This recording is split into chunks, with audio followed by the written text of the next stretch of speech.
So you're shooting 39.6% from three as a team this year. It's your best percentage since 2005 when you won the national title. How confident do you feel in your team's ability to hit from the perimeter? If they're good shots, I feel very confident. I mean, Kenny, when he goes up, it's a good shot. I feel confident. Joel, I feel confident. Jalik, at times, I feel confident. Cam, I feel confident. So those are the four that should take the most of them. And the Ohio State game, after Jalik made his first one, I was confident on his second, third, you know, that kind of thing. But those four guys, Kenny and Joel and Cam, oh, and Andrew, I'm pretty confident with Andrew too, as long as they're good shots. But we need to make some of those because we don't have so far the balance in the scoring that I always like. We don't have that guy that's scoring baskets inside, even though Luke's doing some of his work inside and outside both. Coach, where do you see Cam as far as his return? I mean, you've had a little bit more practice time with him now. He's getting closer. He and I talked, and if you had asked him today, I'm sure he's truthful with you too.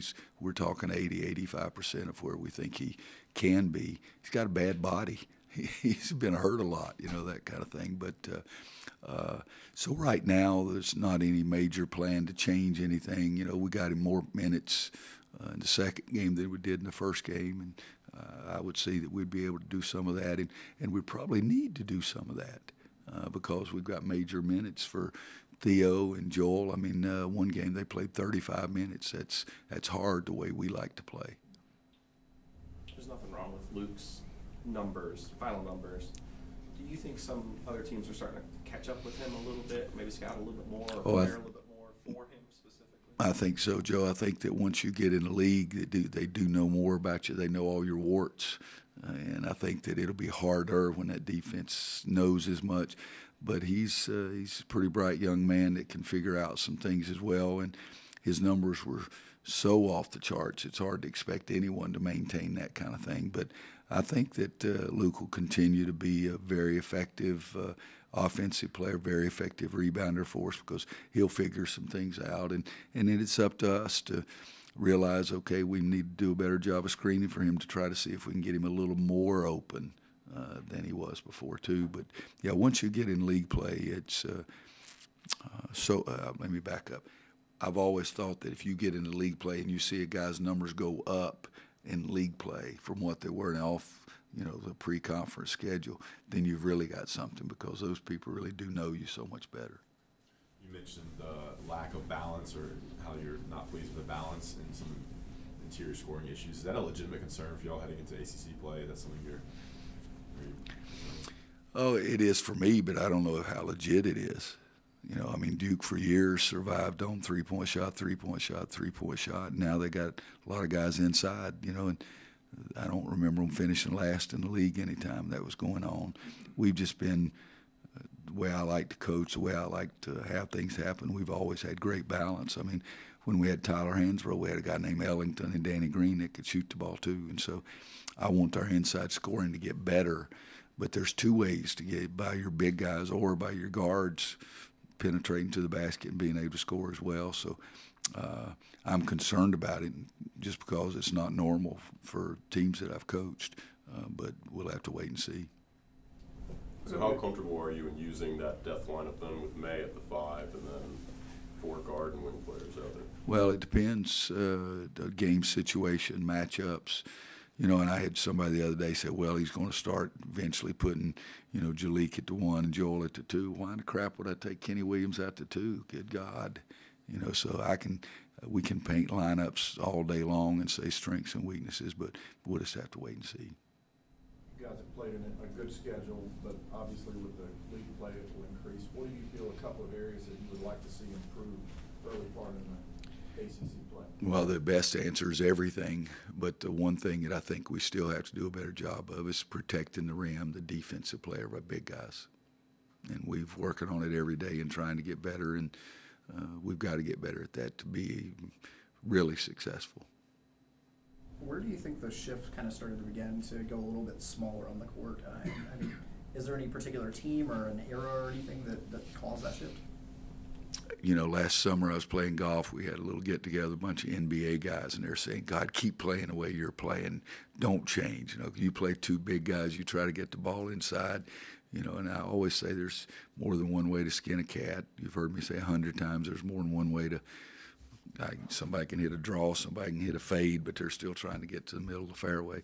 That's what I'm comfortable with. So to me, I look at other people and I say, yeah, you know, if Kevin Durant and Steph Curry and Klay Thompson, Draymond Green, if I had those four guys shooting the ball, the center probably wouldn't get many opportunities. But I still want to be balanced, and I still believe in the bottom of my soul that the most important thing is getting the ball inside. Because, again, you're going to get fouls on the other team. I think shooting free throws, getting to the foul line is extremely important to your scoring, period.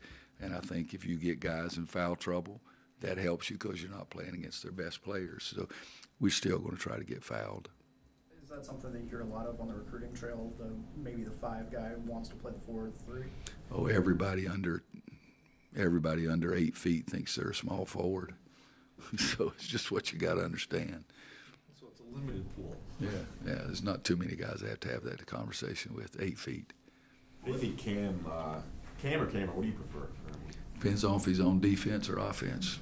Cam's what I stick with most of the time. How do you think he's kind of adapted? I know it's only 2 games, but how he's kind of worked into playing your style and this offense? He's done an incredible job of being involved with our team and being part of the family and being a regular teammate and being a guy that everybody enjoys and wanting to do the right thing and wanting to run the same number of sprints. He's really taken many large steps towards trying to be a great teammate, and that's the way I look at what he's doing.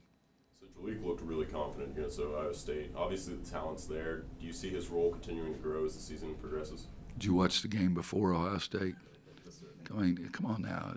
5 minutes, 3 turnovers, and really 4 because one of his passes bounced off the daggum backboard and we got the ball back. So come on, think about your questions. He sucked. Is that proper to say those kind of things against Wofford? So he made 4, and I loved him at Ohio State. But proof is in the pudding. What do you see as the... You haven't been here as long as some of these other guys have. What do you see as potential drawbacks of using Luke at the 5? Defending around the rim. I mean, you know, you guys have seen Sterling block some shots without jumping. Okay, Luke does not do that. The length of Sterling, the power of B. Huff, those kind of things. Garrison, you look at the, I guess it's in the film tape room now, the board for the award winners after every game, the defensive player of the game. Garrison May has had as many defensive grades up there as any freshman I've ever coached. I think he's won the defensive player of the game 3 times. I mean, I've had guys here 2 years that never won the defensive player that were drafted highly in the NBA, never won the defensive player of the game a single time. So you have to look at those kind of things too because, oh yeah, okay, we'll play smaller so you can get that. Well, you're going to give something up, and that something is usually rebounding. And I happen to think that's the most important part of the game, but depend on matchups too. I mean, it's hard to ask Sterling or B. Huff to go out and guard a 5-man that shoots 3-point shots. But it is. I mean, I've heard some guys that I really enjoy and like saying, well, he's probably going to do this. I mean, you know, it's every decision you make has ripple effects. And it might help you in one situation, it might hurt you in another. But Garrison Brooks, defensively, for a freshman to come in and do what he's done has been pretty doggone impressive. Anybody else? What's the best gift you got to give at Christmas? Got a calendar for 2018 with pictures of my grandsons on the big part of it. That was the best thing I got. But I'm pretty fortunate. Gosh, I got everything in the world you could ever want. Happy holidays to everybody. Thanks, everybody.